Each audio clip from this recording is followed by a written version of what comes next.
me ask you a question. We can trust God with all the details of our life. Life is unpredictable, but God is in control. So Paul learned to be flexible and willing. He learned to be content when God opened the door and when God closed the door. Now, watch me. Why did God change my flight coming back? Totally different night, totally day, all different flights. Why in the world did he do that? I have no clue. But it could very well be that the flights he's putting me on coming back, I'll be sitting next to people he wanted me to sit next to. And when I get on that plane and I sit next to that guy, I'm going to say this. The reason I missed my good flights is because of you. And then I'm going to say this. Is that seat saved? If he says no, I'll say, are you saved? No. I'm just joking with you. Do you understand? All that's changed because life is unpredictable. But God isn't going, oh, man, I'm sorry, Mark, I was busy on Monday, and I'm really sorry. I had that arranged. I don't know what happened. No, I can be at peace. I can be flexible because my Heavenly Father is directing my life in the very circumstances I'm at. Now, here we're going to learn something huge next week. Because a lot of people think when you're content, it's like this. Are you doing anything? No, I'm just content. Chew on my cud like a cow. You're going to learn next week and the week after, right after this, verse 12, what's Paul say? I can do all things. Whoa. You mean contentment is not an excuse to do nothing? No, it isn't. Paul is content, but what's he doing with that chained hand?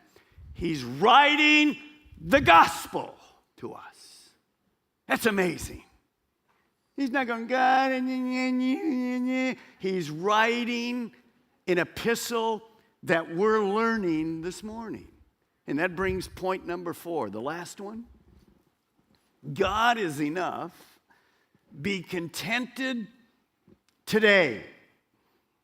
Remember, application makes all the difference.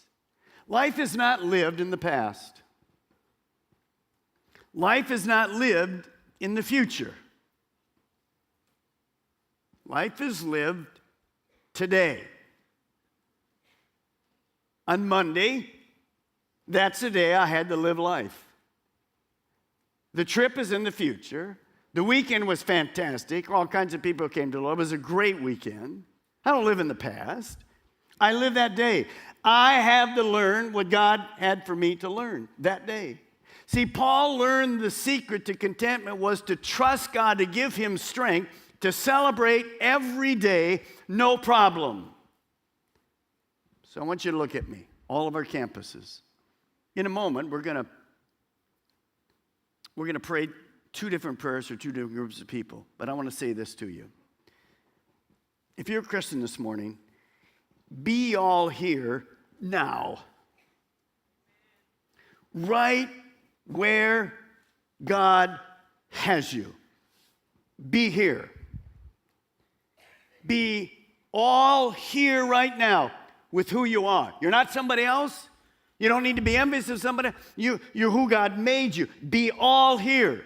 And number 3, you be here with whatever God has in your hand, whoever you are, in the very circumstances you're in. You be all here right now. Why? Because God's enough. If not, you'll be discontent. You'll be useless. And of all people, you will be miserable. We have to learn and continue to learn to be content with who God's made us, what he's given us. You'll learn next week God's given some people more than you. So, he's perfect. He knows what you can handle and what you have.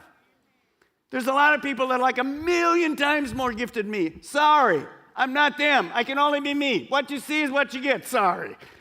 But it's okay because it's not me you're after. It's God in me that you're after.